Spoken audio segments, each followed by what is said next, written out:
안녕하세요. 정PD입니다. 오늘은 한국 내 혼인신고에 대해서 우리 한라 커플이 어떻게 혼인신고를 하는지 그 부분에 대해서 조금 알아보려고 해요.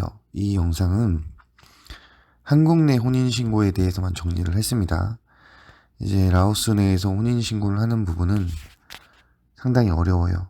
그래서 가장 어떻게 보면 쉬운 방법인 한국 내 혼인신고를 통해서 많은 분들이 비자를 이제 진행을 하고 계시죠. 그래서 한국에서 혼인신고를 어떻게 하면 되는지 그 부분에 대해서 조금 설명을 드려보려고 합니다.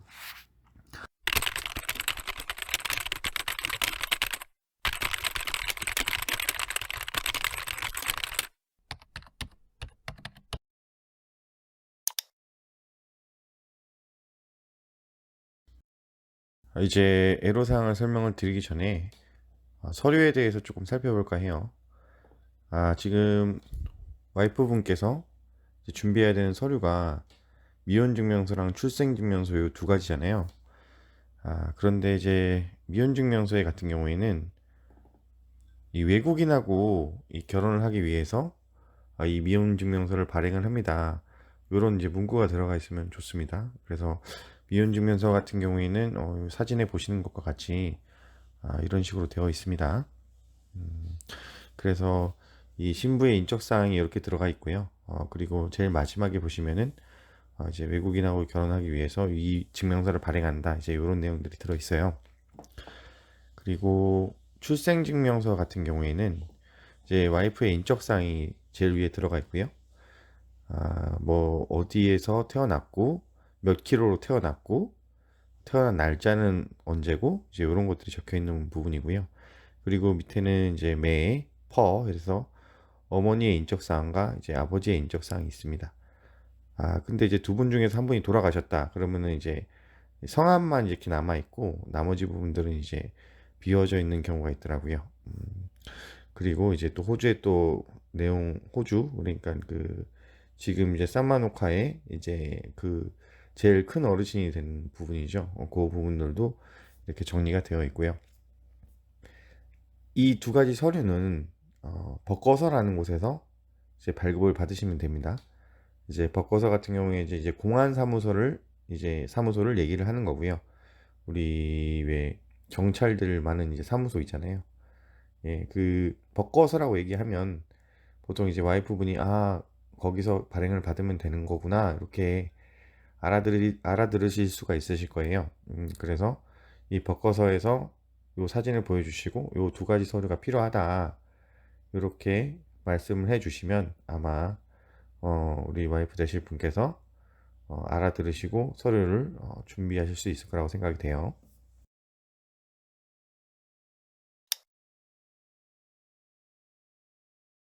그런데 지금 이제 문제가 되는 사항이 이제 미혼 증명서입니다. 출생 증명서도 포함이 되겠죠. 대법원 가족관계 등록예규 제452호에 따라서 한국인과 외국인 사이 국제 혼인을 할 때 외국인의 혼인 성립 요건 구비 증명서를 제출하도록 이제 규정되고 있잖아요. 그때 필요한 것이 이제 라오스에서는 미혼 증명서와 출생 증명서가 되겠습니다.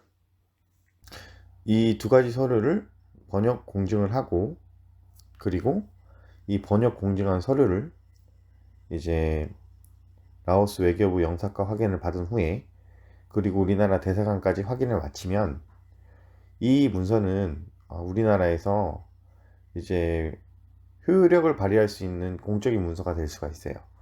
그래서 이제 이 서류를 가지고 혼인신고를 할 수가 있다는 건데 그런데 지금 문제가 되고 있는 게 뭐냐면 라오스 영사과에서 이 번역 공증된 서류에다가 확인을 해주지 않는 거예요. 확인 도장을 찍어주지 않는 거예요. 이유는 뭐냐? 너는 지금 라오스에서 혼인신고를 진행을 하고 있지 않다. 그렇기 때문에 이 미혼증명서에 내가 도장을 찍어줄 수 없다. 이렇게 해서 계속 거부를 하는 사태가 발생을 하고 있는 거예요. 그래서 지금 라오스 영사과 확인이 안 되니까 거기서 이제 사람들이 막히는 거죠. 그러다 보니까 이제 그러면은 어떻게 해야 되느냐? 제가 알고 보니까 그게 필요 없더라는 거죠. 왜냐면은 그냥 사서인증까지만 하시면 되는 거예요. 그 라오스 외교부 영사 확인이 빠지는 거죠. 이 절차에서. 그러니까 이 미혼 증명서와 그리고 출생 증명서를 영어로 번역 공증, 그 다음에 한국어로 번역 공증, 그 다음에 라오스에 있는 한국 대사관에서 사서 인증, 이렇게까지만 받아가지고 오시면 되는 거예요. 결론적으로. 그렇게 알고 계시면 될 것 같습니다. 그리고 저 또한 이 방법으로 혼인신고를 했고, 지금 다른 사람들도 사서 인증만으로도 충분하게 혼인신고를 하고 있는 상황이에요. 그러니까 이거는 믿고 진행하실 수 있다.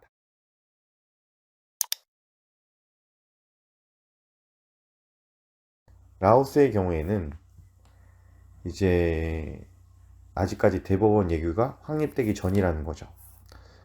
그렇다면 이제 대법원 예규가 확립되어 있는 나라도 있겠죠. 이 국제 결혼에 대한 그 대법원 예규가 이제 확립되어 있는 나라들이 있는데, 예를 들면 뭐 중국, 한국 결혼의 사례라든지, 아니면은 뭐 한국하고 뭐 베트남의 결혼 사례라든지, 이런 경우에는 지금 대법원 예규가 확립이 되어 있는 거예요. 다른 나라와 우리 한국 이제 배우자의 국제 결혼에는 이제 그 대법원 예규가 확립이 되어 있기 때문에 이 공증, 그리고 번역 공증, 그 다음에 영사가 확인이 끝난 문서가 필요한 거예요. 우리나라에서 혼인신고를 할 때. 그런데 라오스는 아직 그 대법원 예규가 확립이 되지 않은 거죠. 그래서 약간 과도기적 형태에 지금 있는 상황인 거고, 그렇기 때문에 사실상 이 번역 공증, 라오스 영사가 확인, 그다음에 대사관 확인 요런 절차를 거치지 않아도 사실상 혼인신고가 가능한 한 상태인 거예요. 공무원의 재량으로. 그런데 이제 공무원들이 받아주지 않는 이유는 뭐냐? 한국에 있는 구청 직원이, 혼인신고를 담당하는 구청 직원이 이거 지금 라오스 영사과에서 확인을 해주지 않았기 때문에 이것은 문서로서의 효력이 없습니다. 뭐 이렇게 얘기할 수가 있어요. 왜냐?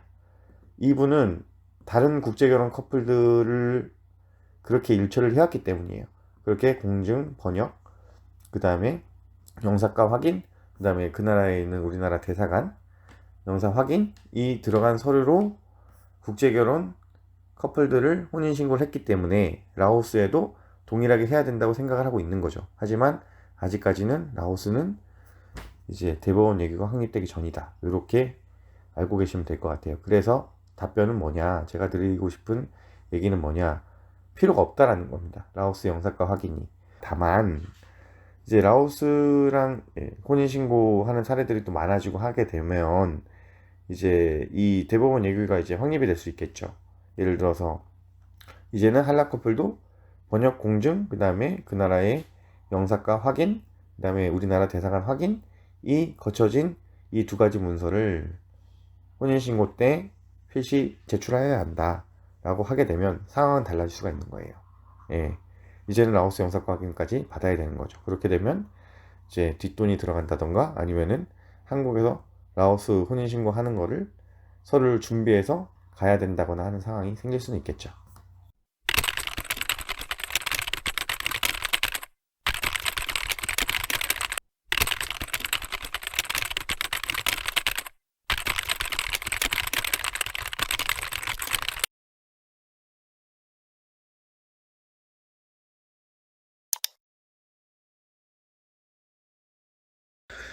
이 두 가지 서류가 발급이 되면 이 서류를 가지고 번역과 공증의 절차를 거치셔야 됩니다. 이제 번역이라는 거는 이 라오스어를 이제 한국의 이제 담당자가, 한국의 이제 공무원이 봤을 때 라오스어를 이해할 수가 없잖아요. 그렇기 때문에 이 라오스어가 이제 영어로 번역이 되고, 또한 한국말로 번역이 두 개가 된 거를 이제 담당자가 보고서 이제 이해를 할 수가 있어야겠죠. 그래서 이제 한국 공무원이 봤을 때, 이런 사람이 현재 미혼 상태고 라오스 어디 어디에서 출생을 했구나, 요거를 확인할 수 있을 정도만 되면 되는 거예요. 그래서 번역 공증을 이제 받아야 되는데, 이 번역하고 공증하는 것은 이제 한국 신랑이 직접 하실 수는 없는 부분이죠.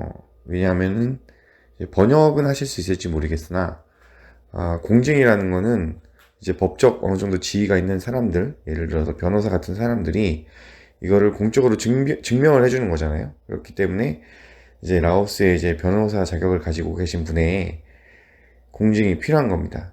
그래서 이걸 하시려면 어쩔 수 없이 번역 공증을 담당하는 회사에 맡기셔야 돼요. 제가 여기 이제 영상에 한국 회사랑 그리고 라오스 이제 사람이 하는 회사를 두 가지를 이제 참고로 이렇게 넣어 드릴 테니까 이제 그 부분, 회사에 대한 부분은 확인을 하시고 의뢰를 하시면 될 것 같아요. 만약 본인이 준비를 하고 싶으시다, 본인이 주도적으로 이제 이 번역 공증을 진행하고 싶으시다고 하시면 한국 업체를 이용하시는 게 좋고요. 그리고 본인이 하기 힘드신 상황이에요. 예를 들어서 내가 한국에서 본업에 종사를 하고 있기 때문에 본인이 하기가 힘든 상황이다 하시면은 이제 사장님이 이제 라오스 사람인 이제 현지 업체가 또 있어요. 그래서 그 업체를 이용하시면 될 것 같습니다. 먼저 한국 업체를 제가 3개 정도 소개를 시켜 드리려고 하는데요. 먼저 상하 같은 경우에는 폰시누안 이제 한인거리에 위치를 하고 있어서 접근성이 좀 좋은 편이고요. 그리고 일에 한해서 무료 상담을 해주신다는 이제 장점이 또 있습니다. 저도 한번 상하를 방문해가지고 비자 관련해서 좀 상담을 받은 적이 있어요. 그리고 두 번째 법무법인 LNK는 이제 한인 교민 카페가 있어요. 그 이제 네이버 카페를 검색을 해보시면 그 한인 카페가 있는데 그 카페에 이제 입점해 있는 이제 법무법인이라고 보시면 될 것 같고요. 실제로 이제 그 카페에서도 정보를 많이 얻으실 수가 있으시니까 그런 장점이 있고 또 비용을 공개를 다 해놨어요. 그래서 그런 비용 같은 것도 확인을 하실 수 있다는 게 장점이 되겠습니다.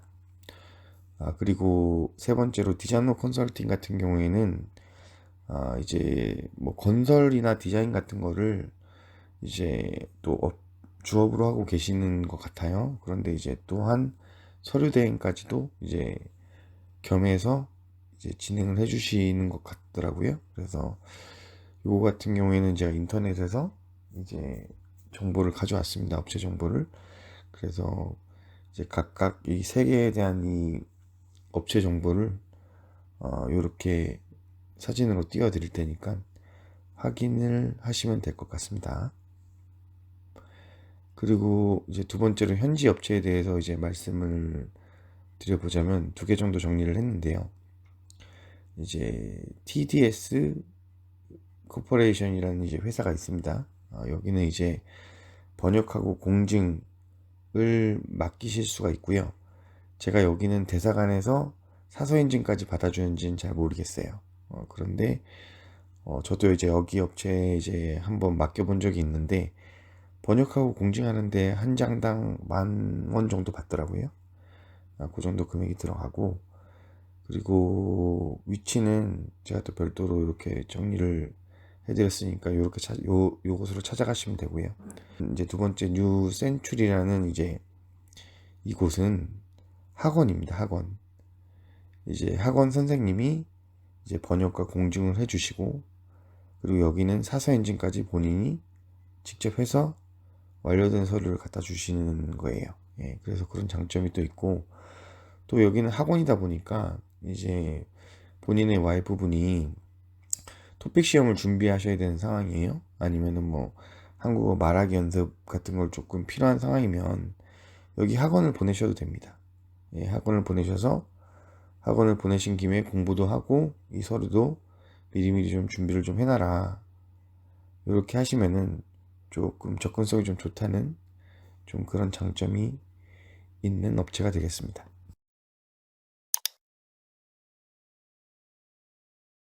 이제 한 가지 절차가 더 남아 있는데 이제 한국 대사관에 가서 이 번역된 서류를 사서 인증을 받으시면 됩니다.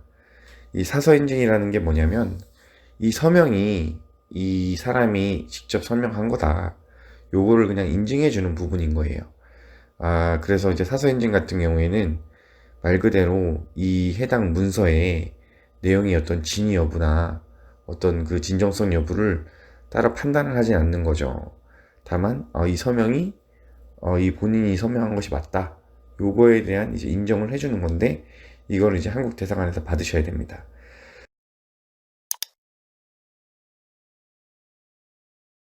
그렇게 해서 사서 인증까지 다 마치게 되면 이 서류를 가지고 한국으로 오시면 돼요. 두 가지 방법이 있겠죠. 와이프랑 같이 동반 해서 두 분이 같이 이제 공무원한테 가서 이제 혼인신고를 하는 방법과 아니면 신랑분 혼자서 이제 와이프분의 서류를 가지고 이제 공무원한테 가서 혼인신고를 하는 방법, 요 두 가지 방법이 있는데 보통 이제 두 번째 방법이 되게 될 것 같아요.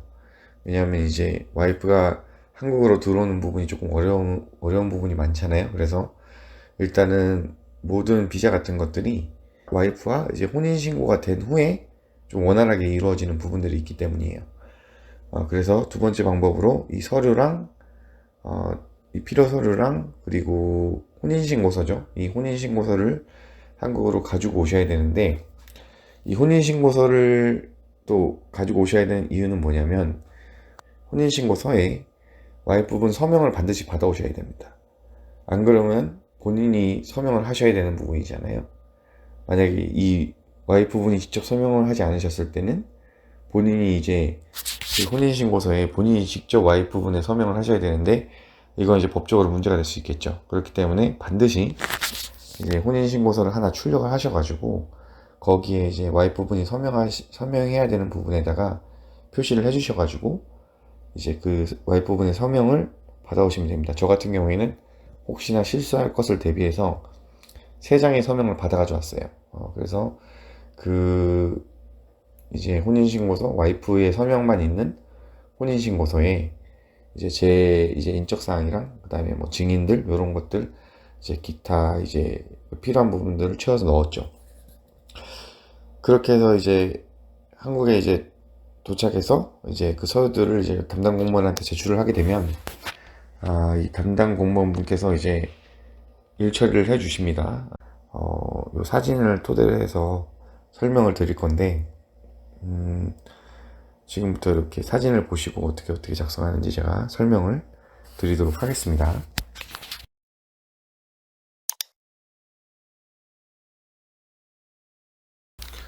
이제 혼인신고서 작성하는 요령 중에 한국인 남편분의 이제 작성 사항은 이제 본인이 충분히 작성하실 수 있을 것 같아요. 근데 이제 등록 기준지가 조금 헷갈릴 수가 있는데 이거는 기본증명서를 발급받으셔서 거기에 있는 등록 기준지를 적어 놓으시면 됩니다.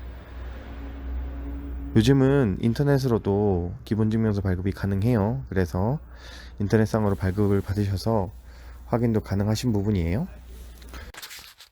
이제 와이프분 인적사항을 작성을 할 때 어떻게 작성하는지 간단하게 설명을 드리면요. 일단은 성하고 이름 순서로 적으셔야 됩니다. 라오스 같은 경우에도 이름, 성 순서로 되어 있어요, 보통. 그렇기 때문에 헷갈리지 마시고 성, 이름 순서로 적어주시면 될 것 같고요.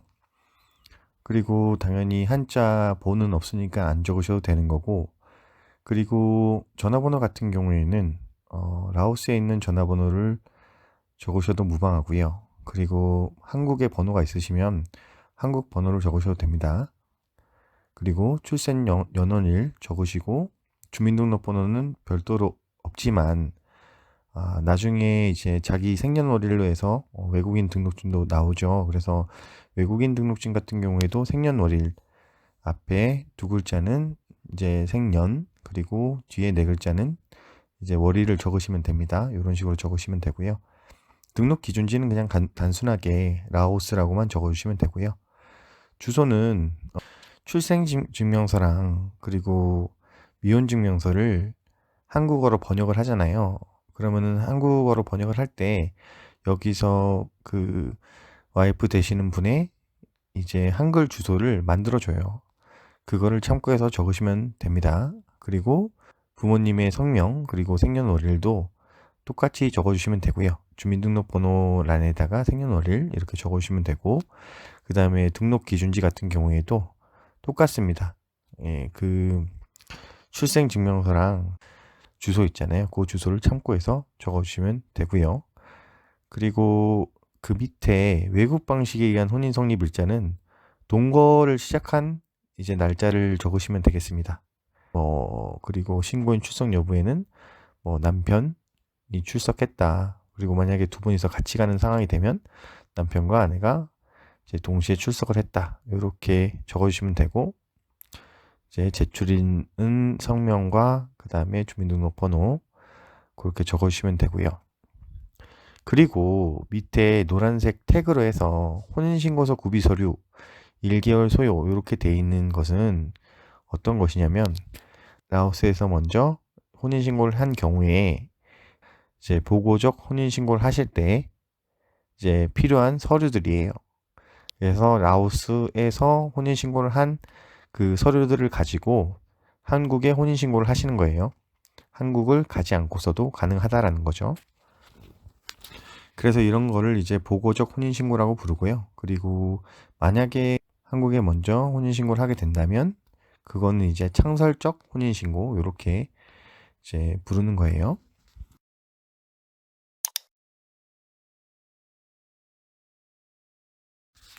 마지막으로 혼인신고 시에 주의할 점 몇 가지 당부드리고 그렇게 마무리하려고 하는데요. 첫 번째로 라오스에서 한국으로 오실 때 와이프분 서명을 반드시 혼인신고서에 받아오셔야 됩니다. 저 같은 경우에도 이제 아까 3장을 실수할까봐 3장을 미리 서명을 받아서 갖고 왔다고 말씀을 드렸죠. 그래서 그 이제 서명을 받아온 혼인신고서에 본인의 인적사항과 이제 와이프 되실 분의 인적사항을 적으셔가지고 작성을 하시면 되겠습니다. 그리고 두 번째로 한국에서 먼저 혼인신고를 하면 라오스에서 향후에 이제 혼인신고하는 게 조금 힘들 수가 있어요. 그 이유는 이제 미혼증명서를 발급받을 수가 없잖아요. 그래서 서류 자체가 구비가 안 되는 거기 때문에 단순하게 말하면 이제 불가하다고 보시면 될 것 같아요. 그러나 이제 라오스에서 혼인신고를 하지 않는다고 해도 한국에 사시는 경우에는 특별한 불이익이나 그런 건 없습니다. 라오스에서 사실 것이 아니라면 굳이 혼인신고를 하실 필요가 없다. 대부분의 이제 한라 커플들이 하는 얘기예요. 제 생각도 마찬가지입니다. 세 번째로 조금 말씀을 드리자면, 이건 제 와이프의 경우인데, 와이프의 성이 그 가족관계 증명서에 있는 성이랑 달라요. 그 이유를 말씀을 드리면 조금 복잡한데, 이제 라오스 같은 경우에 결혼을 하게 되면 이제 어머니의 성이 아버님의 성을 따르게끔 돼 있습니다. 예를 들어서 어머님 성은 정땡땡인데 아버님 성은 박땡땡이에요. 그러면은 이제 결혼하시는 순간 어머님의 성이 박땡땡으로 바뀌는 거죠. 그런 식으로 이제 가게끔 돼 있는데, 이제 제 와이프 같은 경우에는 결혼하기 전에 어머님의 성을 따라서 이제 이름을 만든 거예요. 그러니까 성이 둘 다 이제 아버님 같은 경우에는 아버님이나 어머님이나 똑같이 아버님 성을 쓰고 있는데, 지금 와이프만 성이 다른 거죠. 그러니까 예를 들면 우리나라 같은 경우에는 아버님 이름은 박땡땡, 어머님 이름도 박땡땡인데 우리 와이프 이름만 정땡땡 이렇게 되는 거예요. 근데 우리가 보기에는 이거 문제 있다 이렇게 생각할 수가 있지만 라오스에는 충분히 가능한 일입니다. 그래서 저도 이것 때문에 좀 문의를 많이 했었어요. 이게 무슨 나중에 추후에 문제가 되지 않을까 싶어서. 그런데 이 출생증명서가 상당히 중요한 역할을 여기서 하는 거죠. 그래서 출생증명서에 이 두 분의 어머님, 아버님의 딸이라는 것만 증명이 되면 성이 부모님하고 달라도 이제 그거는 인정을 해주는 것 같아요. 그래서 가장 중요한 것은 이제 출생증명서에 이제 본인이 아버님과 어머님의 딸이다. 요것만 증명이 되면 되는 겁니다. 그래서 이게 나중에 이제 저희가 가족 초청을 하게 되더라도 이제 언니나 오빠를 초청할 수가 있잖아요.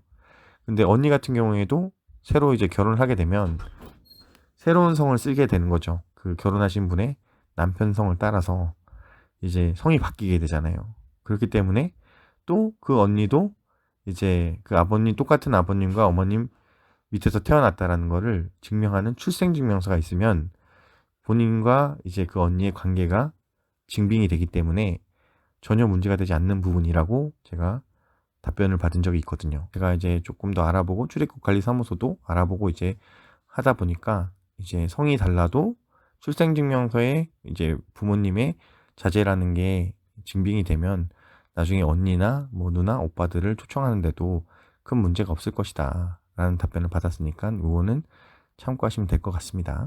네, 이상으로 혼인신고에 대한 그 주의사항이나 어떤 어떻게 작성하는지, 어떻게 혼인신고를 하는지에 대해서 설명을 드렸고요. 다음 시간에는 C3원 비자에 대해서 조금 얘기를 해볼까 해요. 와이프를 이제 초청하는 비자죠. 90일짜리 단기 비자를 초청하는 거를 좀 어떻게 준비를 하면 되는지, 그리고 또 저는 또 어떻게 준비를 해서 이제 들어왔는지 이런 부분에 대해서 조금 설명을 드리려고 합니다. 네, 그럼 저는 다음 영상으로 찾아뵙도록 하겠습니다. 이상 정 PD였습니다. 감사합니다.